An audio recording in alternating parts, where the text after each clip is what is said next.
Hello friends, स्वागत है आप सभी का हमारे यूट्यूब चैनल टेक कीजिए में।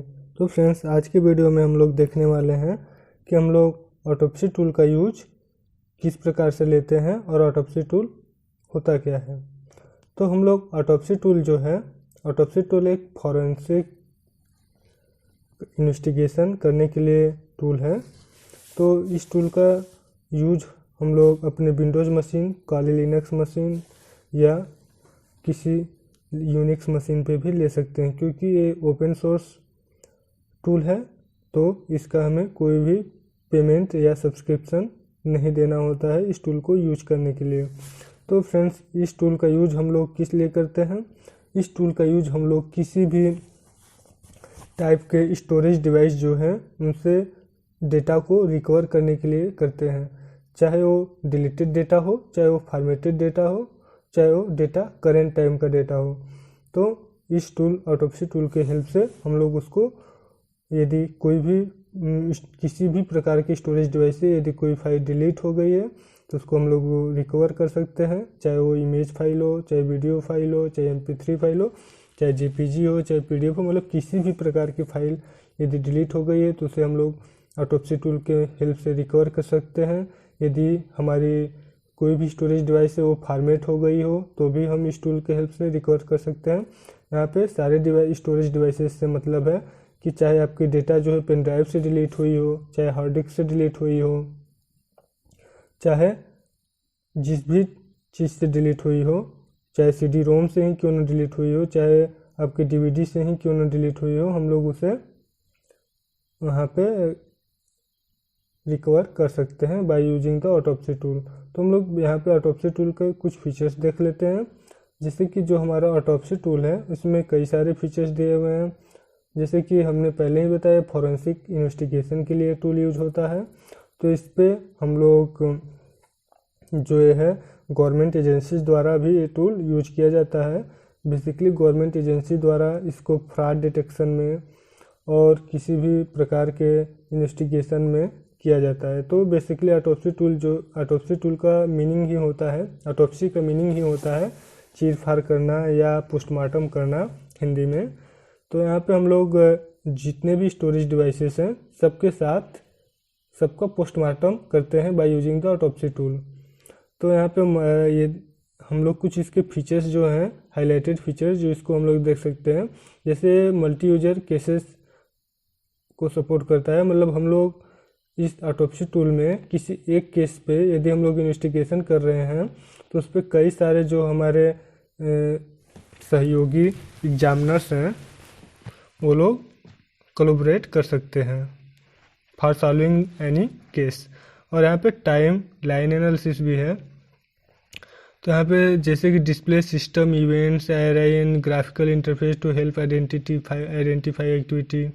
तो हम लोग यहाँ पे GUI के यूज करके सारे जितने भी इवेंट्स हैं सबको हम लोग यहाँ पे इन्वेस्टिगेट करेंगे। यहाँ पे कीवर्ड सर्च हम लोग कर सकते हैं, कोई अपना कीवर्ड यहाँ पे कस्टम कीवर्ड क्रिएट करके उसको पूरे जो स्टोरेज डिवाइस हैं उसमें से हम लोग सर्च आउट कर सकते हैं। जैसे कि यदि हमारे केस में कि किसी विक्टिम का नेम है सुरेश, तो सुरेश से रिलेटेड जितने भी हमारी डॉक्यूमेंट्स हैं या फाइल्स हैं हमारी स्टोरेज डिवाइस में, किसी भी प्रकार की स्टोरेज डिवाइस हो, चाहे वो पेन ड्राइव हो, चाहे हार्ड डिस्क ड्राइव हो, चाहे पूरा कंप्यूटर सिस्टम ड्राइव हो, और चाहे भी किसी प्रकार का फाइल सिस्टम क्यों ना हो, उससे हम लोग, जैसे CD DVD हो गया, तो उन सब से भी हम लोग रिकवर कर सकते हैं डिलीटेड फाइल्स को। तो यहाँ पे हम लोग रजिस्ट्री एनालिसिस भी कर सकते हैं विंडोज़ का। हम लोग जानते हैं जो विंडोज़ का डेटाबेस होता है वो क्या होता है, रजिस्ट्री एडिटर ही विंडोज़ का डेटाबेस होता है। तो हम लोग उसको भी इस टूल के हेल्प से एनालिसिस कर सकते हैं। और हम लोग यहाँ पे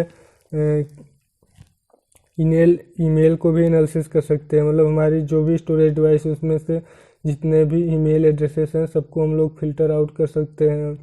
और यहाँ पे जियो लोकेशन को भी एक्सट्रैक्ट कर सकते हैं। एक्सिप का मतलब जो कि कैमरा के फाइल्स में होते हैं। जैसे कैमरा से यदि हम लोग फ़ोटो खींचते हैं तो हमारी जो जियोग्राफिकल लोकेशन होती है वो भी हमारे इमेज में मेटा डेटा के रूप में स्टोर होती है। तो हम लोग इस टूल के हेल्प से उसको भी रिकवर कर पाएंगे। मतलब कोई भी यदि यहाँ पे जैसे मैंने पहले भी बता चुका है कि ये मैटर नहीं करता है कि आपका जो पेन ड्राइव है वो फॉर्मेटेड है या डिलीटेड है। आपके पेन ड्राइव में कोई भी यदि फाइल नहीं रहेगी तो भी ये रिकवर करके उस पर मेटा डेटा का इन्वेस्टिगेशन कर सकता है, क्योंकि ये फॉरेंसिक इन्वेस्टिगेशन के लिए ही जो ये टूल है डेवलप किया गया है। तो यहाँ पे हम लोग फाइल टाइप भी सॉर्टिंग कर सकते हैं, जैसे कि on the basis of image, documents, और हम लोग यहाँ पे मीडिया प्लेबैक को भी यहाँ पे रिकवर कर सकते हैं। जैसे कई टाइप्स के मीडिया हो गए, जैसे वीडियोज के हो गए, इमेजेज के हो गए, तो इसमें भी कई सारे फॉर्मेट है जो कि सबको सपोर्ट करता है।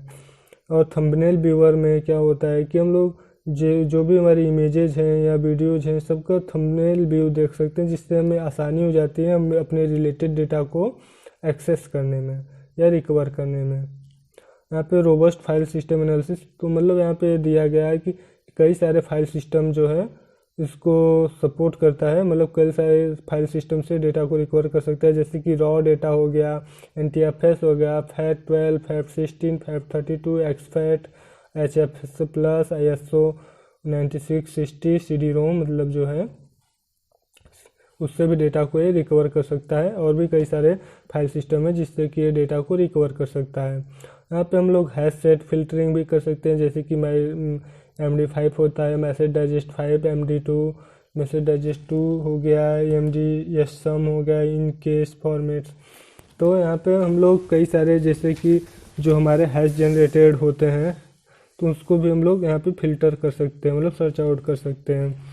यहाँ पे हम लोग जितने भी फाइल्स हैं सबको टैग, जैसे कि टैग भी एक वहाँ पे दे सकते हैं, जैसे बुकमार्क, सस्पिशियस, और यहाँ पे कमेंट्स भी ऐड कर सकते हैं। जैसे कि होता है कि कुछ फाइल्स जो हैं हमें सस्पिशियस लगती हैं तो हम लोग उसे टैग कर सकते हैं कि फाइल्स ये सस्पिशियस है, तो उसको हम लोग फर्दर इन्वेस्टिगेशन में यूज कर सकते हैं उन टैग्स को।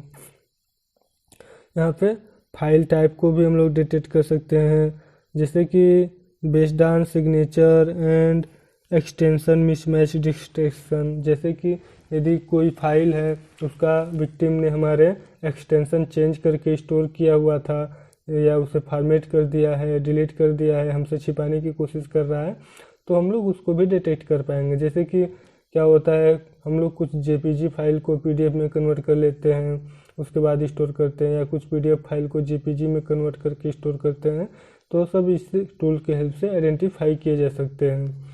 और सबसे खास बात यह है कि हम लोग यहाँ पे जैसे मैंने पहले ही बताया किसी भी प्रकार के स्टोरेज डिवाइस उसमें आ जाते हैं, हमारे एंड्रॉयड के डिवाइसेस भी आ जाते हैं, क्योंकि हमारे एंड्रॉयड में भी इनबिल्ट स्टोरेज होता है। तो यदि उसको भी किसी ने फॉर्मेट कर दिया है कोई फाइल उसमें से, या डिलीट कर दिया है, पूरे एंड्रॉयड को फॉर्मेट कर दिया है, तो भी हम लोग यहाँ पे डेटा को रिकवर कर पाते हैं। तो चलिए ये हो गए इसके फीचर्स, जो हाईलाइटेड फीचर्स है। और उसके अलावा सबसे बड़ा फीचर्स जो है या सबसे अच्छा फीचर्स जो है, हम लोग आफ्टर इन्वेस्टिगेशन यहाँ पे रिपोर्ट तैयार कर सकते हैं। तो यहाँ पे बेसिकली कई टाइप्स की रिपोर्ट, कई फॉर्मेट में हम लोग रिपोर्ट को तैयार कर सकते हैं। जो मेनली हम लोग फॉर्मेट यूज करते हैं इसके लिए HTML का यूज करते हैं, HTML, ताकि जो भी लिंक बने होते हैं हम लोग उसे बड़े आसानी से ओपन कर सकते हैं अपने अनुसार। तो ये कई सारे फॉर्मेट को सपोर्ट करता है, जैसे कि एक्सेल फाइल हो गया, HTML फाइल हो गया, और CSV फाइल हो गया, और भी बहुत सारे फाइल्स होते हैं जिनको कि रिपोर्ट जनरेशन के लिए सपोर्ट करता है। तो फटाफट हम लोग थ्योरी बहुत हो गया, अब हम लोग प्रैक्टिकल देखते हैं। आप लोग यदि इसको विंडोज 10 के लिए डाउनलोड करना चाहते हैं तो आप लोग को सिंपली सर्च कर लेना है download.opsy। तो यहाँ पे इसकी वेबसाइट आ जाएगी जहाँ से कि आप लोग इसे डाउनलोड कर पाएंगे। जैसे कि मैं यहाँ पे सर्च करके आप लोग को बता दे रहा हूँ, वैसे आप लोग इसे डाउनलोड तो कर ही लेंगे। यहाँ पे download.opsy आ गया, तो यहाँ पे हम लोग क्लिक करेंगे और यहाँ पे हम लोग ऑटोप्सी टूल का अपने सिस्टम आर्किटेक्चर के अनुसार डाउनलोड कर लेंगे। यदि आप लोग काली लिनक्स यूज कर रहे हैं तो उसमें ये टूल जो है इनबिल्ट टूल आता है, जो ऑटोप्सी टूल है उसमें इनबिल्ट आता है। बस वहाँ पे हमें टर्मिनल पे ऑटोप्सी लिखना होगा। पहले आप लोग मेक श्योर कर लीजिएगा कि as a super user login हो आप लोग अपने टर्मिनल में। उसके बाद आपको ऑटोप्सी टाइप करना होगा कमांड में अपने, और उसका लिंक जो है जनरेट हो जाएगा। उस लिंक को आप लोग अपने यहाँ पे ब्राउज़र में आके कॉपी कर लेंगे तो काली लिनक्स में भी आप लोग इसका वेब व्यू एक्सेस कर पाएंगे। काली लिनक्स में एज ए वेब एप्लीकेशन यहाँ पे चलता है और यहाँ पे विंडोज़ में एज ए एप्लीकेशन यूज करते हैं हम लोग। तो आप लोग यहाँ से डाउनलोड कर लीजिएगा 64 बिट। मैंने इसे ऑलरेडी डाउनलोड और इंस्टॉल किया हुआ है। जैसे हम लोग नॉर्मल एप्लीकेशन इंस्टॉल करते हैं उसी तरीके से इसको भी आप लोग इंस्टॉल कर लेंगे। तो हम लोग फटाफट अपने ऑटोप्सी टूल को स्टार्ट करते हैं और चलते हैं अपने प्रैक्टिकल की तरफ। और यहाँ पे हम लोग सबसे पहले क्या करेंगे, जैसे कि मैं सपोज कर लीजिए कि मैं एक विक्टिम हूँ और मैं अपने पेन ड्राइव को पहले से ही फॉर्मेट किया हूँ। मेरे पेन ड्राइव में मैं दिखा देता हूँ आप लोग को, यहाँ पे पेन ड्राइव को अपने लगा के, कि मेरे पेन ड्राइव में जो है अभी भी कोई डेटा नहीं है। मैंने जितने भी डेटा था उसके सभी को फॉर्मेट कर दिया है। अभी को देखिए मैंने अपनी USB ड्राइव प्लग की है जो 32 GB का है। तो अभी हमारा लोड हो गया है। यहाँ से हम लोग इसे यहाँ से हम लोग न्यू केस ओपन कर लेते हैं। तो जैसे कि हमने यहाँ पे एक न्यू केस ओपन करने से पहले आप लोग को दिखा देता हूँ कि यहाँ पे जो मेरा पेन ड्राइव अभी मैंने इंसर्ट किया है अपने PC में उसमें कोई भी डेटा नहीं है। तो यहाँ पे आप लोग देख सकते हैं जो मेरा USB ड्राइव है वो बिल्कुल खाली है। देखिए फ्रेंड्स, यहाँ पे 28.6 GB जो है अवेलेबल है, जिसमें से 28.5 GB जो है फ्री है। तो यहाँ पे मैं फिर से आप लोग को दिखा दे रहा हूँ, यहाँ पे कोई भी डेटा यहाँ पे नहीं है। आप लोग देख सकते हैं फ्रेंड्स, मेरी USB ड्राइव जो है बिल्कुल खाली है, जो कि मेरी 32 GB की पेन ड्राइव है। सपोज कर लीजिए विक्टिम का पेन ड्राइव है जिस पे कि हम लोग को इन्वेस्टिगेशन करना है। आप लोग यहाँ पे कोई भी, जैसे कि as a CD drive, DVD drive, या पूरा किसी का एंड्रॉयड डिवाइस हो गया, तो आप लोग सीधे अपने सिस्टम से कनेक्ट कर लीजिएगा। आप लोग काली लिनक्स पे यूज करें तो काली लिनक्स से कनेक्ट कर लीजिएगा। मैं यहाँ पे विंडोज़ का यूज कर रहा हूँ तो अपने विंडोज़ मशीन से कनेक्ट कर लिया हूँ। यहाँ पे तो हमारी पेन ड्राइव जब हमने यहाँ पे इंसर्ट की है तो हमारे जो विक्टिम ने सारे डेटा को यहाँ पे डिलीट कर दिया, इरेज कर दिया है, हमारे पेन ड्राइव को फॉर्मेट कर दिया है अपने पेन ड्राइव को। यहाँ पे अब हम लोग इसी पेन ड्राइव, जो खाली पेन ड्राइव है, इसी पे इन्वेस्टिगेशन करेंगे और देखेंगे कि इसमें कौन कौन सी फाइल्स थे जिसको कि हमारे विक्टिम ने डिलीट कर दिया है या फॉर्मेट कर दिया है। तो इस पर हम लोग इन्वेस्टिगेशन करेंगे। तो चलिए फटाफट अपने ऑटोप्सी टूल की तरफ बढ़ते हैं और अपने ऑटोप्सी टूल पे हम लोग न्यू केस ओपन कर लेते हैं। तो यहाँ पे आप लोग को जाना है केस पे और यहाँ पे न्यू केस पे या कंट्रोल N सिंपली प्रेस करेंगे तो आप लोग न्यू केस ले सकते हैं। तो यहाँ पे आप लोग को केस का नेम देना होगा। तो मैं केस का नेम दे देता हूँ माई पेन ड्राइव। आप लोग जो भी केस का नाम देना चाहे दे सकते हैं। My pen drive investigation. तो मैंने केस का नेम दे दिया है यहाँ पे माई पेन ड्राइव इन्वेस्टिगेशन। और यहाँ पे आप लोग बेस डायरेक्टरी दे सकते हैं जहाँ पे कि आप लोग इसको स्टोर करना चाहते हैं, जो भी इससे रिलेटेड फाइल्स जनरेट होंगी, जैसे कि इसकी डेटाबेस फाइल्स और अदर कॉन्फ़िगरेशन फाइल्स और रिपोर्ट। तो यहाँ पे हम लोग इसे यहाँ पे नेक्स्ट पे क्लिक करेंगे। यदि या आप सिंगल यूजर, मैं यहाँ पे सिंगल यूजर ही इन्वेस्टिगेशन करने वाला हूँ। आप लोग यदि मल्टी यूजर करना चाहते हैं तो यहाँ पे आप लोग बैक करके यहाँ पे मल्टी यूजर पे सेलेक्ट कर लीजिएंगे। तो यहाँ पे आप लोग मल्टी यूजर केस भी हैंडल कर सकते हैं। तो मैं यहाँ पे सिंगल यूजर केस ही लूँगा। तो यहाँ पे मैं केस का नाम फिर से मुझे देना होगा क्योंकि मैंने यहाँ पे बैक कर दिया है। यहाँ पे मैं दे देता हूँ फिर से माई पेन ड्राइव इन्वेस्टिगेशन। तो मैंने केस का नाम दे दिया है माई पेन ड्राइव इन्वेस्टिगेशन। तो यहाँ पे दे दिया मैंने, यहाँ पे नेक्स्ट पे क्लिक किया मैं और यहाँ पे केस का नंबर आप लोग जो भी देना चाहे दे सकते हैं। मैं यहाँ पे केस नंबर 3 दे रहा हूँ। और यहाँ पे आप लोग एग्जामिनर का नेम दे देंगे, फ़ोन नंबर दे देंगे, ईमेल एड्रेस दे देंगे और कोई नोट्स यहाँ पे लिखना चाहते हैं तो लिख सकते हैं। तो यहाँ पे मैं अभी कुछ नहीं कर रहा हूँ, मैं सिंपली यहाँ पे फिनिश पे क्लिक करूँगा और जो हमारा केस था वो यहाँ पे अभी क्रिएट हो रहा है। तो अभी हमारा केस जो है क्रिएट हो चुका है। अभी हम लोग देखेंगे कि हम लोग यहाँ पे किस चीज़ का इन्वेस्टिगेशन करना चाहते हैं। तो यहाँ पे ये चीज़ दे रहा है, जैसे आप लोग यदि किसी डिस्क इमेज का या किसी वर्चुअल डिस्क इमेज का इन्वेस्टिगेशन करना चाहते हैं, जो कि वर्चुअल डिस्क, जैसे कि वर्चुअल बॉक्स की यदि कोई वो डिस्क इमेज है, तो यहाँ पे आप लोग उसको भी सेलेक्ट कर सकते हैं, या लॉजिकल फाइल्स उसको भी सेलेक्ट कर सकते हैं, या आप लोग अनअलोकेटेड स्पेस का इन्वेस्टिगेशन करना चाहते हैं तो आप लोग उसे भी ले सकते हैं। तो यहाँ पे मैं अभी तो लोकल डिस्क को लेने वाला हूँ, तो मैं यहाँ पे लोकल डिस्क ऑलरेडी मेरा सिलेक्टेड है, तो यहाँ पे मैं लोकल डिस्क पे ही नेक्स्ट कर दे रहा हूँ। तो यहाँ पे आप लोग को लोकल डिस्क में सेलेक्ट डिस्क करना होगा, मतलब जिस डिस्क पे आप लोग को ये इन्वेस्टिगेशन करना है। तो मेरा देख लीजिए यहाँ पे जो अभी जो डिस्क है मेरा आ चुका है USB ड्राइव, तो यहाँ से मैं इसको लेके ओके कर देता हूँ। और यहाँ पे हम लोग सिंपली नेक्स्ट पे क्लिक करेंगे। और यहाँ पे सबसे इम्पोर्टेंट यही है, यहाँ पे हम लोग को कई सारे मॉड्यूल दिए हुए हैं। तो अभी यहाँ पे मैं ऑल फाइल्स डायरेक्टरी और अनअलोकेटेड स्पेस सबको रहने देता हूँ, क्योंकि यहाँ पे जो डिफरेंट मॉड्यूल हैं वो डिफरेंट जो है यहाँ पे डायरेक्टरीज या फाइल या अनअलोकेटेड स्पेस का यूज करते हैं। यहाँ पे जो भी हमारी फाइल्स है उसको रिकवर करने के लिए। तो यहाँ पे मैं सिंपली अभी तो कुछ नहीं करने वाला हूँ। तो यहाँ पे मैं अभी रिसेंट एक्टिविटी को मैं चेक करना चाहता हूँ। हैश लुकअप को मैं अभी नहीं इसमें चेक करने वाला हूँ। हैश लुकअप मतलब जो कि हमारे MD5 या जो भी हैश से रिलेटेड इंफॉर्मेशन है मैं उसको नहीं रिकवर करना चाहता हूँ। एक्सटेंशन मिसमैच डिटेक्टर का मैं यूज करना चाहता हूँ। एम्बेडेड फाइल एक्सट्रैक्टर का मैं यूज करूँगा। पिक्चर एनालाइजर का मैं यूज करूँगा। ईमेल पर्सर का मैं यूज करूँगा। इंक्रिप्शन डिटेक्शन का मैं यूज नहीं करूँगा। तो मैं वर्चुअल मशीन एक्सट्रैक्टर का भी यूज नहीं करने वाला हूँ। और ड्रोन एनालाइजर का भी मैं यूज नहीं करूँगा, क्योंकि इसमें उस सब का यूज करने का कोई मतलब नहीं है, बस आपका टाइम ज़्यादा लेंगे वो सब। और यहाँ पे GPX पर्सर का भी मैं यूज नहीं करूँगा। तो मैं यहाँ पे बेसिकली 4 से 5 मॉड्यूल का यूज करने वाला हूँ।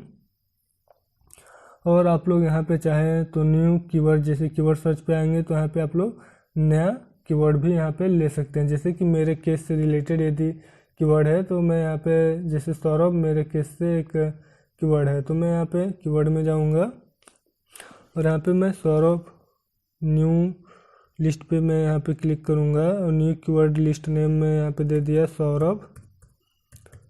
तो मैंने यहाँ पे ये दे दिया और इसके बाद यहाँ पे मैं आऊँगा तो यहाँ पे मैं न्यू कीवर्ड्स पे क्लिक करूँगा और नया कीवर्ड दे दूँगा सौरभ सिंह। तो ये हो गया मेरा न्यू कीवर्ड। यहाँ पे मैं ओके पे क्लिक कर दूँगा। आप लोग यहाँ पे क्लिपबोर्ड से पेस्ट भी कर सकते हैं। तो मैंने यहाँ पे ओके कर दिया। तो मेरा जो नया कीवर्ड है यहाँ पे क्रिएट हो चुका है। मैं सौरभ को यहाँ पे भी कीवर्ड में सर्च करूँगा। तो यहाँ पे हम लोग यहाँ पे नेक्स्ट पे क्लिक करेंगे और आगे बढ़ते हैं। तो हमारा देखेंगे तो यहाँ पे बोल रहा है data source has been added to the local database, file are being analysed. तो हमारा जो फाइल्स है ये एनालाइज हो रहे हैं। तो ये भी फ्रेंड्स कुछ टाइम लेता है, कुछ क्या बहुत ज़्यादा टाइम लेता है। और यदि आपके सिस्टम की कॉन्फ़िगरेशन लो है तो ये आपका सिस्टम को हैंग भी करा सकता है। तो फ्रेंड्स यहाँ पे ध्यान देंगे, चूँकि मैंने इसको ट्राई किया है विंडोज़ पे अपने 2 GB के रैम के साथ, तो उस पर कुछ भी वर्क नहीं किया है। और हमने जब इसे ट्राई किया अपने 4 GB रैम और i5 के साथ तो भी ये बहुत ज़्यादा धीमा चल रहा था फ्रेंड्स। तो यहाँ पे मैं अभी जो उसको यूज कर रहा हूँ तो मेरा तो यहाँ पे Ryzen 5 और 8 GB रैम के साथ ये रन हो रहा है। तो भी ये देखिएगा फ्रेंड्स बहुत ज़्यादा टाइम लेता है।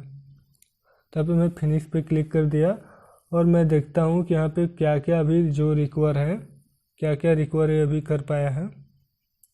तो अभी हम लोग इमेज के अंदर गए हैं तो इमेज की कुछ इसने फाइल जो है रिकवर किए हुए हैं। इसमें हम लोग देखते हैं क्या क्या है। तो अपकेस, वॉल्यूम, बूट, बिटमैप कुछ है। तो यहाँ पे हम लोग फिर ईमेल मैसेजेस में जाते हैं तो अभी तो यहाँ पे कुछ नहीं सर्च कर पाया है। अभी मैं जाऊँ यहाँ पे फाइल साइज़ में यहाँ पे मैं 0 to 200 MB पे जाता हूँ तो भी इसमें भी कोई डेटा नहीं है। तो फ्रेंड्स टाइम लेगा कुछ और आपको ये रिकवर करके देगा। तो जब तक ये रिकवर कर रहा है फाइल्स को, हम लोग यहाँ पे चलते हैं और देख लेते हैं कि इसका जो रिपोर्ट है यहाँ पे हम लोग कैसे जनरेट कर सकते हैं और इसमें और भी जो फीचर्स दिया है उसको कैसे यहाँ पे यूज कर सकते हैं। जैसे कि यदि हम लोग यहाँ पे किसी भी केस को क्लोज करना चाहते हैं तो हम लोग सिंपली क्लोज केस पे क्लिक करेंगे और इसको क्लोज कर सकते हैं। और यहाँ पे यदि हमने इन्वेस्टिगेशन पूरा कर लिया है, उसका रिपोर्ट जनरेट करना चाहते हैं तो हम लोग रिपोर्ट भी जनरेट कर सकते हैं और रिपोर्ट में हम लोग हेडर फुटर भी मेंशन कर सकते हैं।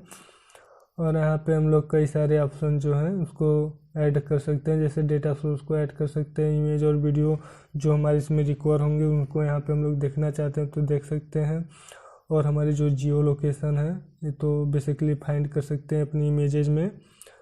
तो चूँकि ये वीडियो हो चाहे इमेज हो, सबके मेटा डेटा को भी यहाँ पे वो फाइंड कर लेगा। तो यहाँ पे हम लोग उस इमेज के किस कैमरा से खींचा गया है, कहाँ पे खींचा गया है, ये सब इंफॉर्मेशन भी हम लोग देख पाएंगे। तो फ्रेंड्स अभी तो ये बहुत धीमा धीमा होता है, तो अभी ये 46% केवल हुआ है। तो हम लोग देख सकते हैं, मैंने कुछ पहले का इसी पेन ड्राइव का रिपोर्ट जनरेट किया हुआ है, तो उसमें हम लोग देखते हैं कि हमारे रिपोर्ट में क्या क्या चीज़ें आए हैं। जहाँ से हम लोग बेसिकली किसी भी डिलीटेड फाइल्स को रिकवर भी कर सकते हैं आफ्टर फार्मेटिंग। चूँकि मैंने अपने पेन ड्राइव को फुल्ली फार्मेट भी किया है, पहले डेटा को डिलीट किया है मैंने, उसके बाद अपने पेन ड्राइव को फॉर्मेट कर दिया है ताकि सारे सबूत मिट जाए। पर जो फॉरेंसिक इन्वेस्टिगेटर टूल है वो हमारा सारी डेटा को रिकवर करेगा, जो मैंने डिलीट किया है, जो मैंने फॉर्मेट किया है, जो डेटा इसमें था सभी को रिकवर करेगा। वही नहीं, उसके डेटा मेटा डेटा को भी रिकवर कर लेगा। मतलब कि data about data, Meta data क्या होता है, डेटा का भी डेटा, जो डेटा का डेटा रखता है उसे मेटा डेटा कहते हैं। जैसे कोई इमेज है तो उसका मेटा डेटा क्या हो गया, उसका जो रिजोल्यूशन क्या है, उसको किस कैमरा द्वारा खींचा गया, किस डेट को खींचा गया है और किस लोकेशन पे खींचा गया है, उसका एटीट्यूड क्या है, लैटीट्यूड क्या है, तो लॉन्गिट्यूड क्या है। तो ये सब इन्फॉर्मेशन भी हम लोग यहाँ से रिकवर कर पाएंगे। जैसे कि अभी देख रहे हैं यहाँ पे हमारा ये जो है कुछ MP4 फाइल्स को रिकवर किया है, तो हम लोग फटाफट देख लेते हैं कि MP4 फाइल्स क्या है। अभी हम लोग इसे राइट क्लिक करेंगे और हम लोग यहाँ पे जाएंगे open in external viewer, Ctrl+E press करके इसे ओपन कर सकते हैं आप लोग। तो देखते हैं हमारा कौन सी फाइल रिकवर हुआ है। तो फ्रेंड्स देखिए, ये फाइल जो है हमारा रिकवर हो चुका है, कर सकते हैं। देखिए तो फ्रेंड्स तो यहाँ पे सारे टेस्टिंग जो है फ्री ऑफ कॉस्ट प्रोवाइड होते हैं, जिस पे हम लोग टेस्टिंग कर सकते हैं। मेरी ही वीडियो थी एक जो कि डिलीट हो चुकी थी और फॉर्मेट हो चुकी थी, उसको हमने रिकवर किया है अपने इस ऑटोप्सी टूल के हेल्प से। तो यहाँ पे देखिए फ्रेंड्स, फॉर्मेट करने के बाद भी अब हम लोग चाहें तो इसे अपने डेस्कटॉप पे जो है पेस्ट कर सकते हैं। तो यहाँ पे हम लोग यहाँ पे इसको अगर हमें एक्सट्रैक्ट करना है तो हम लोग सिंपली राइट क्लिक करेंगे और यहाँ पे हम लोग एक्सट्रैक्ट फाइल्स पे क्लिक करेंगे। तो यहाँ पे मैं इसे एक्सट्रैक्ट कर लेता हूँ अपने डेस्कटॉप पे और मैं इसे नाम दे देता हूँ माई रिकवर्ड वीडियो। तो यहाँ पे मैं दे देता हूँ माई रिकवर्ड वीडियो। तो माई रिकवर्ड वीडियो .mp4 मैंने इसे अपने डेस्कटॉप पे सेव कर लिया। अब देखते हैं हम लोग क्या। देखिए फ्रेंड्स, यहाँ पे डेस्कटॉप पे हमारे चला गया है, तो हम लोग जाके देख लेते हैं क्या हमारे डेस्कटॉप पे ये फाइल्स पहुँच चुका है। तो यहाँ पे बोल दिया फाइल एक्सट्रैक्टेड, मतलब ये पहुँच चुका है फ्रेंड्स।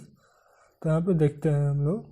तो देखिए फ्रेंड्स, यहाँ पे माई रिकवर्ड फाइल नाम से एक जो है बन चुका है डेस्कटॉप पे हमारे, जो कि वीडियो है। यहाँ से हम लोग प्ले करना चाहते तो उसे प्ले भी कर सकते हैं। यहाँ पे देखिए फ्रेंड्स, हमने प्ले कर लिया है। तो इस तरीके से हम लोग बिल्कुल फ्री ऑफ कॉस्ट, यदि हमारी कोई फाइल डिलीट हो गई हो तो इस टूल के हेल्प से रिकवर कर सकते हैं। और इसमें कोई भी लिमिट नहीं है, जैसे कि हम लोग देख सकते हैं कि बहुत सारे टूल हैं जो कि रिकवरी टूल्स के नाम पे हम लोग से बहुत ज़्यादा पैसा भी वसूल करते हैं। तो यहाँ पे हमें किसी भी प्रकार की कोई भी पैसे देने की ज़रूरत नहीं है, ओपन सोर्स टूल है, इसको बिल्कुल फ्री ऑफ कॉस्ट हम लोग यूज कर सकते हैं। और बहुत फास्ट ये रिकवरी करता है। तो देखिए फ्रेंड्स, ये 32 GB का पेन ड्राइव है। यहाँ पर नोटिस करने की बात है, और फॉर्मेटेड डेटा को रिकवर कर रहा है। तो अगर इस नॉर्मली किसी जैसे कि हम लोग मिनी टूल्स जो रिकवरी है, तो इस सब का यूज करते हैं, तो सब बहुत ज़्यादा टाइम लेते हैं किसी भी फाइल्स को रिकवर करने में। तो अभी हमारा रिकवरी जो है चल रहा है ऑलरेडी। तो यहाँ पे कुछ बाइट वाइट करके आया है 1 GB से ऊपर वाले में, 200 से 20 में तो कुछ है ही नहीं। अभी तो हम लोग देख सकते हैं कि मेटा डेटा में हमारे कुछ आया है, तो हम लोग इसको भी देख लेते हैं। तो यहाँ पे फ्रेंड्स देख सकते हैं JPG फाइल है, ये जो हमारी फ़ोटो है ये आ चुका है। अब हम लोग इसका जो जैसे यहाँ पे है, इसको भी यदि हम लोग अपने डेस्कटॉप पे सेव करना चाहे तो बिल्कुल वैसे ही राइट क्लिक करेंगे और यहाँ पे एक्सट्रैक्ट फाइल पे क्लिक करके इसे, जैसे इस फ़ोटो को मैं अपने डेस्कटॉप पे स्टोर करना चाहता हूँ, तो मैं यहाँ पे लिख देता हूँ माई इमेज। यहाँ पे माई इमेज मैं लिख दिया, डेस्कटॉप पे अपने सेव करा लूँगा इसे मैं। तो मैंने इसे भी सेव करा लिया। अब हम लोग चल के देखते हैं क्या हमारा जो अभी मैंने जो इमेज रिकवर किया है हमारे डेस्कटॉप पे सेव हुआ है। तो हाँ फ्रेंड्स, सेव हो चुका है। तो अभी हम लोग अपने टॉपसी टूल जो है हमारा रिकवरी कर रहा है, तो हम सारे फाइल्स को रिकवर कर सकते हैं। मतलब यहाँ पे में कोई बाउंडेशन नहीं है कि हम लोग कितना डेटा को रिकवर करना चाहते हैं। हम लोग सिंपली यहाँ पे ऑल सेलेक्ट करके भी सारे डेटा को रिकवर कर सकते हैं। तो मुझे अभी रिकवर नहीं करना है, आप लोग चाहें तो कर सकते हैं।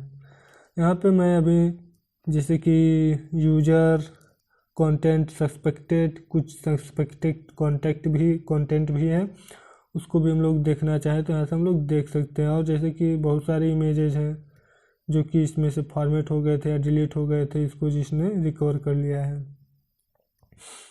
तो भी हम लोग जाएंगे अपने यूजर कंटेंट सस्पेक्टेड में, और उसके बाद इसको भी हम लोग देखते हैं।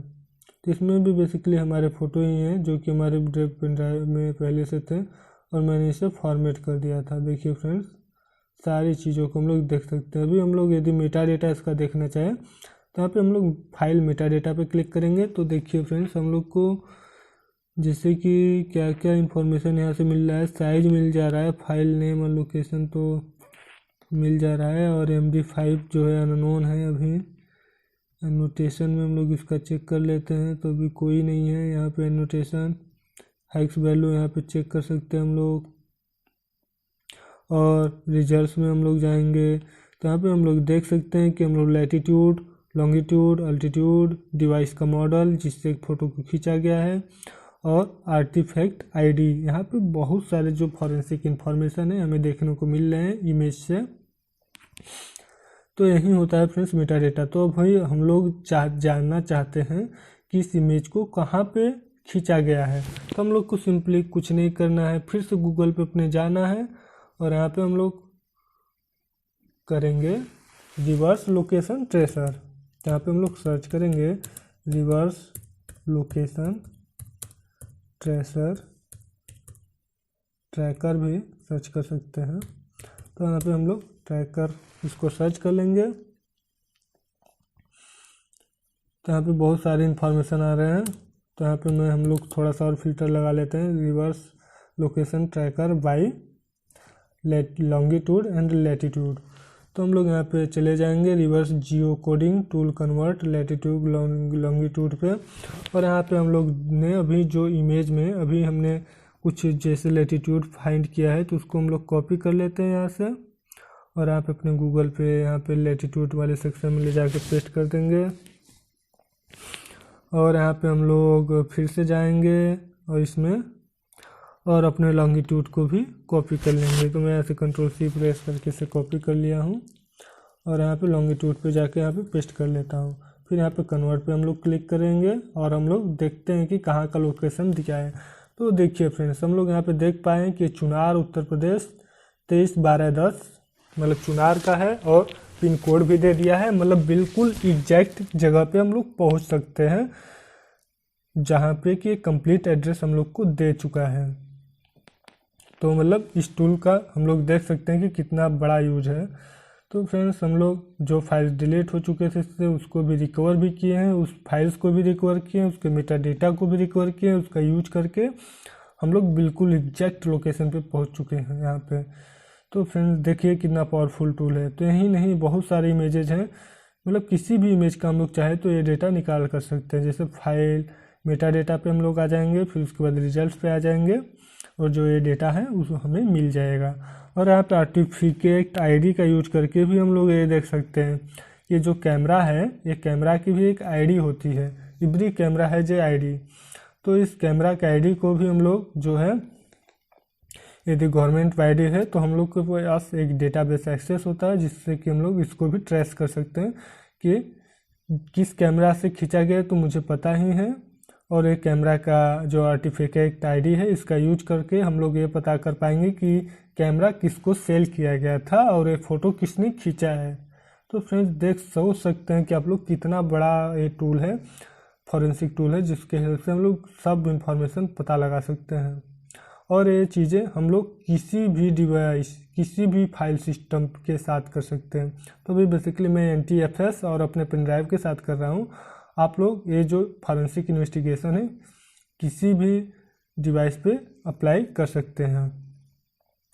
तो यहाँ पे अभी हम लोग जाएंगे ईमेल मैसेजेस पे। तो अभी इसने कोई ईमेल नहीं फाइंड किया है अभी, लेकिन अभी 91% ही ये रिकवर किया है, एनालाइज किया है। तो अभी धीरे धीरे चल रहा है।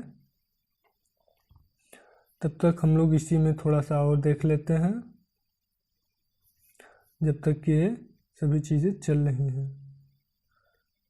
तो अभी तो बेसिकली यही सब चीज़ें हैं जो इसमें थी आपके फाइल्स में, वही तो ये दिखाएगा। तो यहाँ पे हम लोग कुछ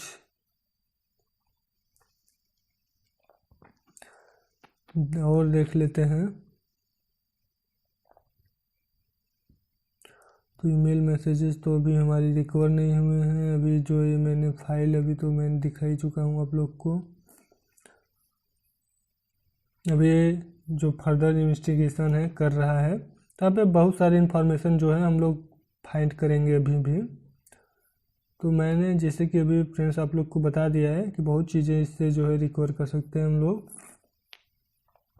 जैसे मेरे वीडियो में, मेरे केस में क्या है कि बस मेरे पास जो है वीडियो इमेजेज ही मेरे फाइल्स में थे, जिसकी वजह से जो था ये उसे ही दिखा रहा है, रिकवर किया है।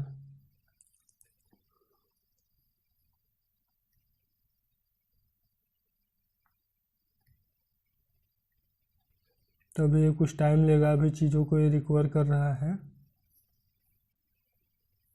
रिकवर करने के बाद अभी भी 92% ही हुआ है। तो फ्रेंड्स ये भी ये जो आखिरी में रिकवर करने में बहुत ज़्यादा समय लेता है। तो यहाँ पे हम लोग जनरेट रिपोर्ट पे क्लिक करके यहाँ पे इसका रिपोर्ट जितना भी इसने किया है उसको हम लोग HTML में, एक्सेल में, टेक्स्ट फाइल में और हैश फाइल में, गूगल अर्थ KML में हम लोग इन फाइल को स्टोर कर सकते हैं और इसमें हेडर और फुटर भी मेंशन कर सकते हैं। यहाँ पे नेक्स्ट करके फिर हम लोग यहाँ पे जहाँ पे भी इसको स्टोर करना चाहते हैं स्टोर कर सकते हैं। तो अभी हमारा जो इन्वेस्टिगेशन है अभी पूरा तो हुआ नहीं है, अभी 94% हुआ है। आप लोग चाहें तो इसे स्टोर कर सकते हैं। अभी हम लोग देख लेते हैं इसका जो रिपोर्ट होता है वो किस तरीके का दिखता है।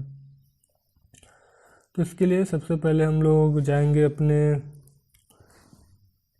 जहाँ पे मैंने पहले अपना एक जो है इन्वेस्टिगेशन किया है उसका मैंने रिपोर्ट यहाँ पे सेव किया है। तो यहाँ पे कुछ इस तरीके की जो है फाइल्स बनती हैं। यहाँ पे हम लोग रिपोर्ट्स पे जाएंगे और रिपोर्ट्स पे जाने के बाद यहाँ पे हम लोग HTML फाइल मैंने जनरेट किया था। तो ये कुछ इस तरीके का जो रिपोर्ट है उसमें देखिए फ्रेंड्स, यहाँ पे केस का नंबर, कितने डेटा सोर्स को इस केस में स्टडी किया गया है। जैसे कि मेरे केस में मैंने अभी केवल पेन ड्राइव को स्टडी किया है। कौन कौन से यहाँ पे देखिए सॉफ्टवेयर इन्फॉर्मेशन, मतलब कौन सा ऑटोप्सी वर्जन का यूज करके जो है केस का इन्वेस्टिगेशन किया गया है और कौन सा एनालाइजर मॉड्यूल यूज किया गया है, कौन सा ड्रोन एनालाइजर मॉड्यूल है, ईमेल पार्सर मॉड्यूल कौन सा है, एम्बेडेड फाइल एक्सट्रैक्टर मॉड्यूल कौन सा है। और बेसिकली सारे जो भी मॉड्यूल हैं जो कि हमारे ऑटोप्सी टूल में इस करेंट वर्जन में है उसका इंफॉर्मेशन दिया हुआ है। और नीचे जो जिस मॉड्यूल का हम लोग यूज किए हैं अपने इस इन्वेस्टिगेशन में उसको दिया हुआ है। और यहाँ पे लास्ट में हमारी जो फूटर मैंने अभी मेंशन किया था अपनी रिपोर्ट में वो दिया हुआ है। तो हम लोग यहाँ पे देखते हैं, जैसे कि यहाँ पे केस सुमरी हम लोग देख लिए, और एक्सिफ मेटा डेटा में हम लोग देख सकते हैं कि जो हमारी सैमसंग से जो डिवाइस से मोबाइल सैमसंग से फ़ोटो खींची गई है मेरी S10 प्लस से, उसकी इंफॉर्मेशन यहाँ पे है। और जो निकॉन से मेरी खींची गई हैं उसकी भी इंफॉर्मेशन है with the latitude and longitude. तो ये सब इंफॉर्मेशन हमारे पास रिपोर्ट में सब स्टोर हुई हैं। कीवर्ड हिट्स में यदि हम लोग आएंगे तो देखिए फ्रेंड्स कितने सारे कीवर्ड्स इसको इसने फाइंड किया है, मतलब जितने भी ईमेल एड्रेसेस थे देखिए सब कुछ ने फाइंड किया है और हम लोग रिपोर्ट के माध्यम से इसको स्टोर कर लिए हैं। मेटा डेटा में एक और था जो PDF था जो कि सस्पेक्टेड इसको लग रहा था, जिसमें कि इमेजेस थी जो उनको कन्वर्ट किया गया था PDF में। और यूजर कंटेंट सस्पेक्टेड में बहुत सारे इमेजेस हैं जिसको किसने रिकवर किया था। तो ये सब इस रिपोर्ट में सारा चीज़ें मेंशन है। तो ये बेसिकली हम लोग अपने किसी भी जैसे सुपीरियर को सबमिट करना चाहते हैं ये सब रिपोर्ट, तो हम लोग सबमिट कर सकते हैं, बिल्कुल आसानी से रिपोर्ट क्रिएट कर सकते हैं यहाँ पे। तो यहाँ पे कोई दिक्कत हमें नहीं होता। अभी देखिए अभी फ्रेंड्स 96% ही हुआ है। और हम लोग देख सकते हैं क्या, हाँ तो ईमेल एड्रेसेस में इसने कुछ फाइंड किया है, एक आध दो ईमेल एड्रेसेस अभी फाइंड कर रहा है फ्रेंड्स, कोई दिक्कत नहीं है, फाइंड कर लेने दीजिए, बिल्कुल आसानी से फाइंड करने दीजिए, हम लोग को कोई जल्दी नहीं पड़ी है। अभी 96% हुआ है। तो आप लोग बेसिकली इस टूल के हेल्प से कोई भी किसी भी स्टोरेज डिवाइस को इंस्टिगेट कर सकते हैं। तो मैंने जनरल इन्फॉर्मेशन दे दिया इस टूल को यूज़ करने का। यदि आप लोग इस टूल पे पार्ट 2 चाहते हैं या कोई स्पेसिफिक स्टोरेज डिवाइस को रिकवर करना चाहते हैं डेटा को, या इन्वेस्टिगेशन करना चाहते हैं किसी स्पेसिफिक डिवाइस पे, तो आप लोग मुझे बता सकते हैं कमेंट सेक्शन में। तो friends thanks for watching this video. आशा करता हूँ ये वीडियो आपको अच्छा लगा होगा। यदि वीडियो अच्छा लगा हो तो कृपया चैनल को सब्सक्राइब कीजिएगा और इस वीडियो को लाइक और शेयर कीजिएगा अपने दोस्तों के साथ। Thanks for watching friends.